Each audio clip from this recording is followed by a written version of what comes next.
سلطنت عثمانیہ کے دوسرے فرمانروا اور خان اول 1284 میں پیدا ہوئے اور 1359 میں انتقال فرمایا۔ اور خان غازی سلطنت عثمانیہ کے دوسرے فرمانروا تھے۔ انہیں سلطنت عثمانیہ کا اصل بانی قرار دیا جاتا ہے، جس پر انہوں نے 1326 سے 1359 تک حکمرانی کی۔ انہوں نے مغربی اناطولیہ کا بیشتر حصہ عثمانی قلمروں میں شامل کیا، جبکہ ان کے دور میں پہلی مرتبہ ترک افواج یورپ میں داخل ہوئیں جب ان کے بیٹے سلیمان پاشا نے 1354 میں گیلیپولی پر قبضہ کیا۔ دنیا کی پہلی منظم فوج قرار دی جانے والی ینیچری بھی انہی کے دور میں بنائی گئی۔ اس میں مفتوحہ علاقے کے غیر مسلم غلام نوجوانوں کو اسلام قبول کروا کر فوج میں شامل کر لیا جاتا تھا۔ وہ 1359 میں 75 برس کی عمر میں انتقال کر گئے۔ انہوں نے 30 سال تک حکمرانی کی۔ اور خان کے صاحبزادے مراد اول اور خان غازی کے بعد مراد اول نے سلطنت عثمانیہ کی باغ ڈور سنبھالی، جو بازنطینی شہزادی ہیلن یا نیلوفر کے وطن سے پیدا ہوئی، اور 1359 میں اپنے والد کے وفات کے بعد وہ تخت نشین ہوئے۔ انہوں نے نو مفتوحہ شہر ادرانہ ایڈریانوپل کو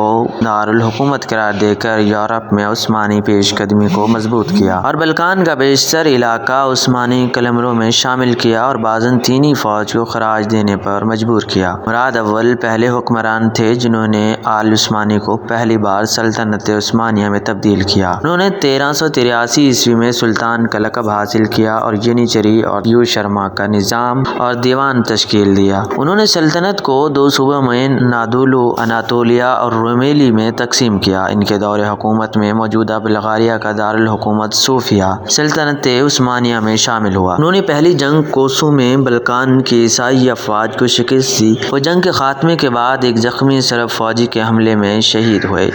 بایزید اول 1354 میں پیدا ہوئے۔ 1402 تک سلطنت عثمانیہ کے چوتھے فرمانروا رہے۔ انہوں نے اپنے والد مراد اول کے بعد مسند اقتدار سنبھالی، جو جنگ کوسو اول میں شہید ہو گئے تھے۔ اقتدار سنبھالنے کے بعد بایزید نے اپنے چھوٹے بھائی یعقوب کی بغاوت کو فروغ کیا۔ بعد ازاں انہوں نے سربیا کے شاہ لازاراں کی صاحبزادی شہزادی ڈسپنا سے عقد کر لیا اور اسٹیفن لازاروویچ کو سربیا کا نیا سربراہ متعین کیا۔ سربیا کو کافی خود مختاری دی۔ اس فتح کے بعد عیسائی بیوی کے باعث بایزید کو شراب کی لت بڑھ گئی، لیکن بعد ازاں سلطنت عثمانیہ کے خلاف عیسائیوں کے اعلان جنگ پر وہ اس سے تائب ہو گیا۔ 1391 میں بایزید نے قسطنطنیہ کا محاصرہ کیا، جو اس وقت بازنطینی سلطنت کا دارالحکومت تھا۔ 1394 میں بازنطینی حکمران جون پنجم پیلایوگوس کے مطالبے پر سلطنت عثمانیہ کو شکست دینے کے لیے یورپ بونیفیس نہم نے صلیبی جنگ کا اعلان کیا۔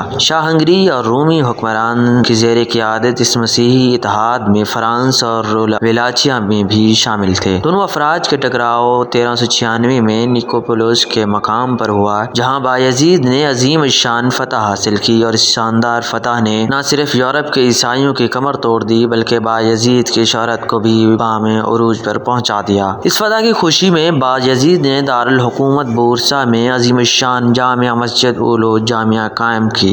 قسطنطنیہ کا محاصرہ 1401 تک جاری رہا، جس کے دوران ایک مرتبہ نوبت یہاں تک آ پہنچی کہ بازنطین حکمران شہر چھوڑ فرار ہو گیا، اور قریب تھا کہ شہر مسلمانوں کے افواج کے پاس آ جاتا کہ بایزید کو مشرقی سرحدوں پر تیمور لنگ کے حملے میں خبر ملی، جس پر اسے چاروں ناچارہ محاصرہ اٹھانا پڑا۔ 1400 میں وسط ایشیا کا جنگجو حکمران تیمور لنگ مقامی حکومتوں کو زیر کر کے ایک وسیع سلطنت قائم کرنے میں کامیاب ہو گیا، اور تیموری اور عثمانی ریاستوں کی سرحد ملنے کے باعث دونوں کے درمیان تصادم ہو گیا۔ 20 جولائی 1402 کو جنگ انقرہ میں تیمور نے عثمانی فوج کو شکست دے کر بایزید کو گرفتار کر لیا، تاہم عثمانی شہزادہ فرار ہونے میں کامیاب ہو گیا۔ مشہور ہے کہ تیمور نے بایزید کو پنجرے میں بند کر دیا تھا اور اسے ہر جگہ کے لیے پھرتا تھا، لیکن یہ من گھڑت قصے ہیں، تاریخ میں اس کا کوئی ثبوت نہیں، بلکہ تیمور نے بایزید کے ساتھ اچھا برتاؤ کیا اور اس کے انتقال پر افسوس کا اظہار کیا۔ بایزید کو جنگ انقرہ میں شکست کا غم تھا کہ وہ ایک سال بعد ہی 1403 میں دوران